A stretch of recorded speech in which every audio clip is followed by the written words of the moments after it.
Bali, magandang araw po ulit sa inyo ngayon.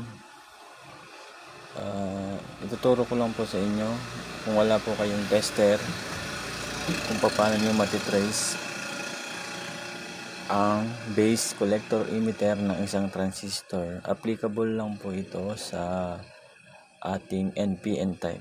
Dalawa po kasi ang klase ng transistor, meron siyang PNP at NPN. So applicable lang po ito para sa NPN. Ano po ba ibig sabihin ng NPN?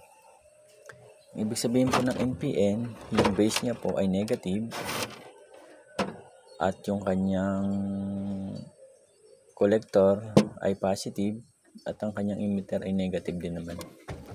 So paano nga ba? Ituturo ko na sa inyo. Quick tutorial lang po ito para sa inyo. So ang gagawin nyo po ay simple lang. Iikot nyo lang po pag ganun. Yan. Ihaharap nyo itong tatlong paa nyo. Tatlong paa yan. 1, 2, 3. Ihaharap nyo lang yan sa inyo. So, paano nyo matitrace yan? Matitrace nyo yan sa pamamagitan nito. Ang bandang kaliwa, yan po ang ating base.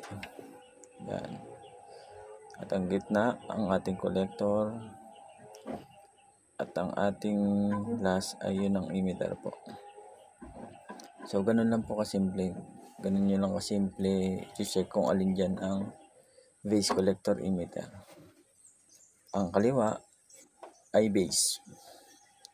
Ang gitna ay collector. Ang bandang kanan ay emitter. Itong emitter na po, ito yung diretso papunta dun sa kabilang emitter. Hindi ko lang po nalalagyan.